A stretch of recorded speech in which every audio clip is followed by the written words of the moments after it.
सबसे पहले तो ये हुआ कि धमकी लगा दी ईरान ने कि अगर जंग होगी तो फिर मुकम्मल जंग होगी। अगर आप किसी एक जगह पे लड़ाई करते हैं तो इसका मतलब ये है कि जंगबंदी की हर तरफ खिलाफ वर्जी। और फिर ईरान ने यह भी धमकी लगाई कि अगर लबनान के अंदर कत्लेआम को ना रोका गया तो हम आबना हुर्मुज़ के साथ साथ बंद कर देंगे बाब मंदब को भी, तो पूरे इलाके की तजारत रुक जाती है इससे। लिहाजा डोनाल्ड ट्रंप ने फौरी तौर पे एक्शन लिया और डोनाल्ड ट्रंप ने बाद में ऐलान किया कि क्योंकि ईरान को इस पे बड़े तहफ़्फ़ुज़ात थे तो मेरी नेतन्याहू से बात हुई है जिसमें मैंने उनसे दरख्वास्त की कि वो बैरूत लबनान पर कोई हमला ना करें। उन्होंने अपने फ़ौजियों को वापस बुला लिया है और उनका शुक्रिया। इस तरह इसराइल उन पर फायरिंग रोकने पर इसराइल ने इत्तफाक कर लिया है। देखते हैं सिलसिला कब तक चलता है, उम्मीद है कि ये हमेशा के लिए होगा। तो डोनाल्ड ट्रंप ने फौरी तौर पे जंगबंदी करवा दी। लेकिन एक्सियस मीडिया जो है उसने एक दावा कर दिया। उन्होंने दावा किया कि डोनाल्ड ट्रंप ने नेतन्याहू को डांटा है। अमेरिकी मीडिया ने कहा कि आज सुबह दोनों रहनुमाओं के दरमियान होने वाली टेलीफोनिक गुफ्तगू के दौरान ट्रंप ने लबनान में इसराइल की बढ़ती हुई फौजी कार्रवाइयों और ईरान के साथ अमन मुज़ाकरात को नुकसान पहुंचाने के खतरे पर इसराइली वज़ीर आज़म बेंजामिन नेतन्याहू पर शदीद गुस्सा निकाला। दो अमेरिकी हुकाम इस गुफ्तगू से बाखबर थे और एक तीसरे जरिए ने यह बताया मीडिया को कि एक मौका पर ट्रंप ने नेतन्याहू को पागल कहा और उन पर नाशुक्रगुजारी का इल्ज़ाम भी लगाया। नेतन्याहू के साथ डोनाल्ड ट्रंप की गुफ्तगू का खुलासा बयान करते हुए एक अमेरिकी ओहदेदार ने मीडिया को यह बताया कि ट्रंप ने कहा, तुम बिल्कुल पागल हो चुके हो, अगर मैं ना होता तो तुम जेल में होते, मैं तुम्हारी जान बचा रहा हूं। अब हर कोई तुमसे नफरत करता है, इस सब की वजह से अब हर कोई इसराइल से नफरत करता है। जबकि इस गुफ्तगू से बाखबर एक दूसरे जरिए ने बताया कि ट्रंप शदीद तैश में थे और उन्होंने एक मौका पर नेतन्याहू पर चिल्लाते हुए कहा कि तुम आखिर कर क्या रहे हो। यह है नादरीन अंदर की खबर जो अमेरिकन मीडिया से आई है। इसके साथ एक खबर और भी है। नेतन्याहू ने बाद में अपनी फेस सेविंग के लिए ये कहा कि जनाब अगर हम पे हमला होगा तो हम हमला वापस करेंगे, और ये हमने बता दिया अमेरिका को कि हमने ये करना है। जबकि इसराइली जो वुज़रा है वो अब नेतन्याहू पे गर्म हो रहे हैं। इसराइल के वज़ीर ख़ज़ाना ने नेतन्याहू को कहा कि जनाब या तो हम हैं या वो है, कोई दरमियानी रास्ता नहीं है, और फ़लस्तीनी रियासत के तसव्वुर को हम ख़त्म कर देंगे, दफन कर देंगे। कोई फ़लस्तीनी रियासत नहीं होगी, कोई हुदूद नहीं होगी, सारा हमारे कब्ज़े में रहेगा। तो इसराइली वज़ीर बराए नेशनल सिक्योरिटी उसने जो कहा, उसने कहा जी कि वज़ीर आज़म साहब आपने कहा था कि एक मजबूत वज़ीर आज़म अमरीकी सदर को बताता है जब मुमकिन हो हाँ और जब ज़रूरी हो तो ना, यानी हम अमेरिका को हाँ भी कर सकते हैं ना भी कर सकते हैं। तो उसने कहा ये हमारा वक्त है कि हम अपने दोस्त सदर ट्रंप को ना बोलें। अब वक्त है वो करने का जो हिजबुल्लाह पर हमले करने के लिए ज़रूरी और लाजमी है। हमारे जंगजू यानी इन्होंने जंगबंदी के खिलाफ वोट दिया। इन्होंने कहा जी नहीं, नेतन्याहू को डोनाल्ड ट्रंप को ना बोलना चाहिए, और यही प्रेशर था नेतन्याहू पे, और वही हुआ कि डोनाल्ड ट्रंप ने फिर गुस्सा निकाला नेतन्याहू के ऊपर। एक बड़ी अजीबोगरीब चीज़ हुई नादरीन इसराइल में, ये मैं आपको ज़रूर बताना चाहूँगा। इसराइल की पार्लियामेंट के अंदर ना एक तकरीब हुई, और ये अपनी नौयत की अजीबोगरीब किस्म की तकरीब थी, और ये ज़्यादातर ईसाई वफूद बुलाए गए, मुख्तलिफ ममालिक से इन लोगों का ताल्लुक था, और इन लोगों को कहा गया कि आप यहाँ पे आगे खड़े होकर अपने अपने दिल की बात करें। ये लोग आते थे, आंखें बंद करते थे और फिर अल्लाह से माफ़ी मांगते थे। यही अपने मजहब के मुताबिक वो सारा करते थे। मैं आपको चंद लोगों की बात, एक जर्मन शहरी है, वो आया, उसने रोना शुरू कर दिया। उसने कहा ए मालिक मेहरबानी फरमा हमें उन तमाम कामों के लिए माफ़ कर दे जो हमने किए और जिनसे इसराइल की हमायत नहीं हुई। ये इसराइल ने अपनी पार्लियामेंट के अंदर ये प्रोग्राम करवा दिया। फिर एक कोरिया की खातून आई इसराइल में, इसी नदामत की तकरीब में जो कोरिया से खातून आई थी, उसने कहा कि ए बाप कोरिया की कौम को माफ़ कर दे जिसने इसराइल के खिलाफ बात की है या उसकी मुखालफत की है। फिर एक बरतानवी वफद आया, उसके साथ एक साहब मौजूद थे, उन्होंने कहा कि ए बाप चर्च को खामोश रहने और उसके नतीजे में जो कुछ हो रहा है इसमें शरीके जुर्म होने पर माफ़ कर दे।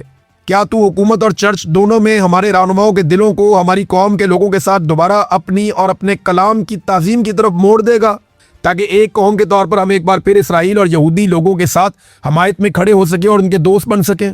तो ये एक अजीबोगरीब किस्म की एक तकरीब थी। मैं हैरान हो रहा था कि वॉर की तरफ जाते हैं, कभी इस तरफ जाते हैं।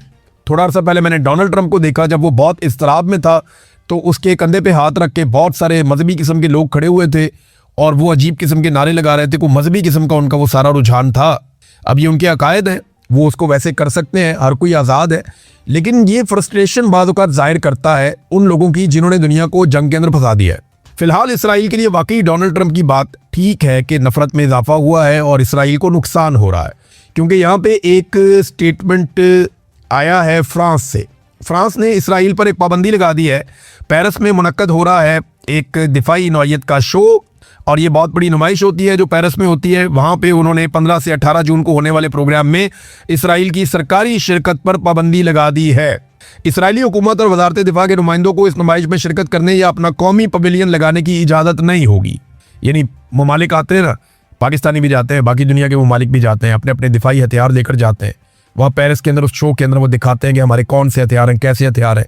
तो इसराइल को अब इस बात की इजाज़त नहीं दी जा रही। फ्रांस ने इसराइल पर पाबंदी लगा दी।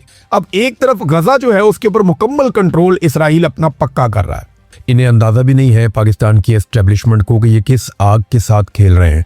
ना इन्हें तारीख का इदराक है, ना ये इन लोगों के बारे में जानते हैं, और ना इन्हें लोगों के शऊर का इस वक्त अंदाज़ा है। लोग किसी और तरह निकल गए हैं, वो कुछ और सोच रहे हैं, जबकि ये बहुत पीछे रह गए, 40 साल 50 साल पीछे। ना इनसे अब बयानिया बन रहा है और ना चीज़ें इनके कंट्रोल में आ रही हैं।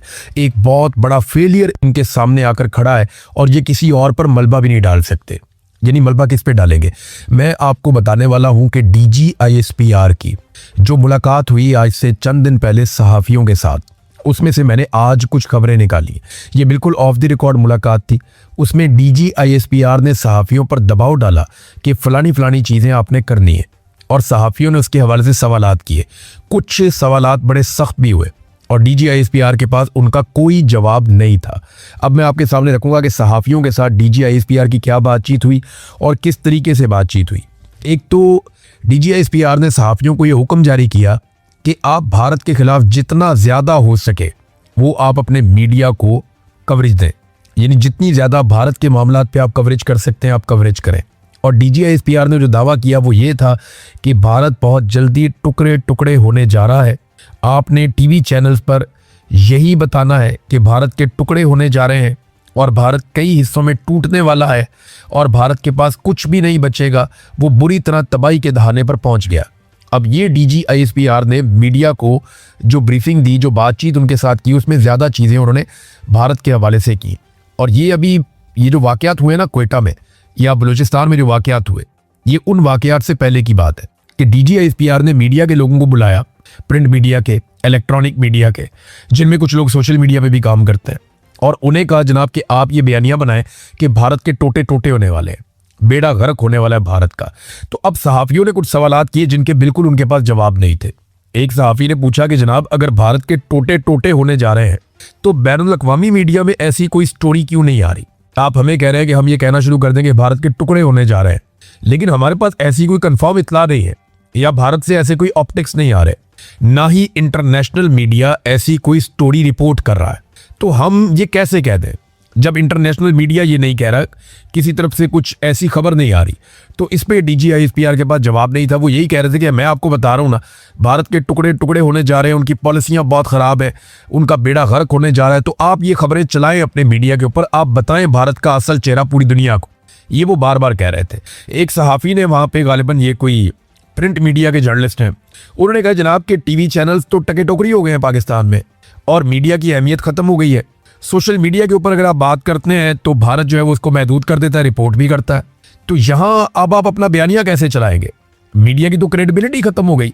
पाकिस्तान के मीडिया को तो लोग सुनते ही नहीं, हम अपनी मर्जी से कोई खबर दे ही नहीं सकते। तो जब हम ये खबरें देंगे तो लोग इनका असर ही नहीं लेंगे।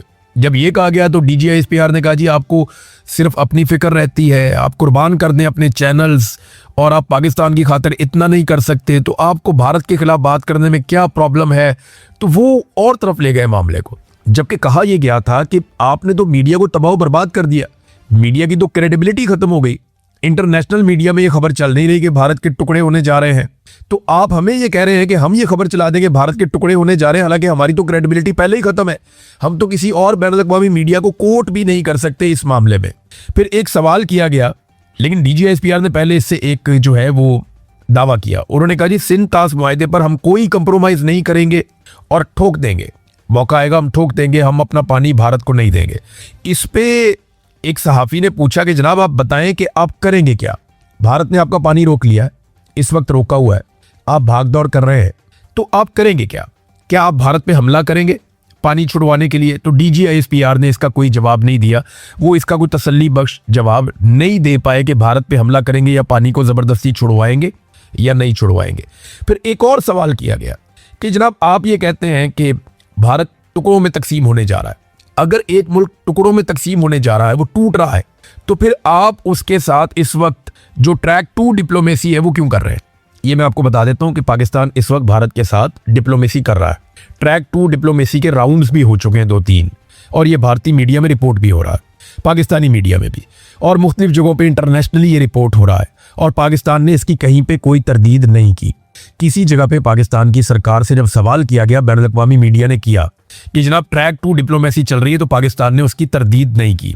जो खबरें बैनुल अक़वामी मीडिया में आई उनमें भी पाकिस्तान की हुकूमत ने इस बात की तरदीद नहीं की कि बैकडोर चैनल से पाकिस्तान के भारत के साथ इस वक्त राब्ते जारी हैं और डिप्लोमेसी की जा रही है कि पानी हमारा छोड़ दें। मैं इसके हक में होना चाहिए राब्ता, पानी अपना छुड़वाना चाहिए। लेकिन अगर एक मुल्क के टुकड़े होने जा रहे हैं और बहुत जल्दी वो मुल्क टूटने जा रहा है, तो ऐसे मुल्क जिसके टुकड़े होने जा रहे हैं उससे फिर आपको राब्ता करने का फायदा क्या? आप उसके साथ ट्रैक 2 डिप्लोमेसी क्यों करते हैं? तो DGISPR के पास इस सवाल का भी कोई जवाब नहीं था। फिर एक और सवाल पूछा गया, जनाब अगर तो भारत के टुकड़े होने जा रहे हैं तो वो दुनिया भर के ममालिक के साथ इतने बड़े बड़े मुआहदे कर रहा है, जापान के साथ, अमेरिका के साथ और यूरोप के साथ। अभी यूरोपीय यूनियन के पास गया, वहां पे बहुत बड़ा मुआहदा करके आया, जर्मनी के साथ उन्होंने किया। तो भारत दुनिया भर के साथ बड़े बड़े मुआहदे कर रहा है और बैनुल अक़वामी तमाम कॉन्फ्रेंसेस के अंदर वो शामिल हो रहा है। आप कह रहे हो उसके टुकड़े होने जा रहे हैं, तो उन ममालिक को नहीं पता इसके बारे में? इसका भी DGISPR कोई तसल्ली बख्श जवाब नहीं दे पाए। लेकिन वो बज़िद थे कि बस आप भारत के ऊपर चढ़ाई कर दें सारे मिलकर, और पाकिस्तानी मीडिया जो है वो भारत के खिलाफ खबरें चलाए जिनका सर पाँव भी नहीं है। इसी तरह मीडिया की क्रेडिबिलिटी खत्म हो जाती है। तो आपने भारत के मीडिया को देखा, वो कैसी कैसी खबरें चला देता। उन्होंने तो कराची फतह कर लिया था, वो तो पता नहीं क्या कुछ कर गए थे जंग के दिनों में, तो उनकी क्रेडिबिलिटी कितनी फारिग हुई। भारत के अंदर उनका मीडिया मजाक बनकर रह गया। उनके अपने सोशल मीडिया पे लोगों ने जोक्स बना दिए, मीम्स बना दिए। पाकिस्तान के अंदर भी कोई ऐसे नमूने थे, लेकिन शुक्र है वो कम थे, भारत में तो बहुत ज्यादा थे। तो फिर एक और सवाल किया गया, क्योंकि यहाँ पे ना DGISPR ने कहा जो कुछ कश्मीर में हो रहा है, ये मैं आज़ाद कश्मीर की बात कर रहा हूँ, मकबूजा कश्मीर की नहीं कर रहा। DGISPR ने कहा कि जो कुछ कश्मीर में हो रहा है और जो कुछ बलूचिस्तान में हो रहा है, इसके पीछे भी भारत है और हमें ये पता है। तो इस पे सहाफ़ियों ने यह सवाल किया कि अगर ये भारत करवा रहा है तो फिर आपने जॉइंट अवामी एक्शन कमेटी के लोगों से मुआहदे क्यों किए? और दूसरा ये भी कहा गया कि जैसे अंसार अब्बासी साहब ने एक स्टोरी भी की थी कि जनाब आपको सबूत मिल गए हैं, ऐसी कॉल्स आपको मिल गई, आपने बहुत सारा कुछ ऐसा ट्रेस कर दिया है जिससे पता चल गया कि भारत मुलव्वस है जॉइंट अवामी एक्शन कमेटी के साथ। तो फिर वो सारा कुछ कहाँ है? आपने अभी तक क्या किया? वो कॉल्स किधर हैं जो आपने पकड़ी है? क्योंकि बयानिया तो वहां चल रहा है। आज भी आज़ाद कश्मीर के लोग इकट्ठे होकर हजारों की तादाद में सड़कों पर बैठे हुए धरने देकर, और ये वाहिद इलाका है हमारे पूरे पाकिस्तान में जिसकी खुराक बंद की हुई है। दुनिया में बहुत कम एरियाज ऐसे हैं। गजा एक ऐसा इलाका है जिसकी खुराक बंद है और वहां पे खुराक और मेडिसिन नहीं जाने देते गजा में। वो इसराइल की एक पॉलिसी है, वो ये कहता है कि इनको इतना तंग करो कि ये यहाँ से नकल मकानी करने पे मजबूर हो जाए, ये इलाका खाली कर दें और इसराइलियों के लिए ये एरिया बिल्कुल एक महफूज जगह बन जाए और ये खाली हो जाए। फिर वहाँ पे डोनाल्ड ट्रंप का बहुत बड़े बड़े जो है वो रिजॉर्ट्स बनाने का प्रोग्राम है, बहुत ज़बरदस्त किस्म के वो सैरगाहें वहाँ पे बनाना चाहता है, दुनिया की बेहतरीन वहाँ पे फैसिलिटीज़ ला के वो चाहता है कि अमीर तरीन लोग जो हैं वो अयाशी के लिए वहाँ पे गजा में जाया करें। और वो ये चाहते हैं कि जो गजा के लोग हैं उन्हें मुख्तलिफ ममालिक में बांट दिया जाए। मुसलमान ममालिक जिम्मेदारी लें, कोई 2-4 लाख कहीं चले जाएँ, 1-2 लाख कहीं चले जाएँ, 50,000 कहीं चले जाएँ, तो अलग अलग मुल्कों में इनको तकसीम कर दिया जाए गजा के लोगों को, ये वो चाहते हैं। तो उसके लिए वो वहाँ पे दवाइयों को भी रोकते हैं और खुराक को भी रोकते हैं। अब कश्मीर के अंदर भी जो सड़कें कश्मीर में जा रही हैं उन पे अगर आप ट्रैवल करें, इस वक्त बहुत सारे मुसाफिर जो वहाँ से जाते हैं उन्होंने वीडियोस बनाकर हमें भेजी। कुछ वीडियोस को मैंने पब्लिक भी किया, सोशल मीडिया पे भी, अपने प्लेटफॉर्म पे भी मैंने आपको दिखाया कि वो ट्रकों को रोक दिया जाता है जो खुराक लेकर जा रहे हैं, जो गंदम लेकर जा रहे हैं, जो फ्लोर मिलों के अंदर जा रहे हैं कि जनाब यहाँ पे अब आटा पीसेंगे, लोगों को मिलेगा। तो लोगों के लिए बड़े प्रॉब्लम्स हैं, बच्चे स्कूल नहीं जा रहे, काम धंधा सारा बंद है वहाँ पे, सड़कें बंद है वहाँ पे, लोग बार बार एहतजाज करने के लिए निकलते हैं और कई जगह पे जो उम्मीदवार वोट मांगने आए उनको फेंटी लगाई है अवाम ने।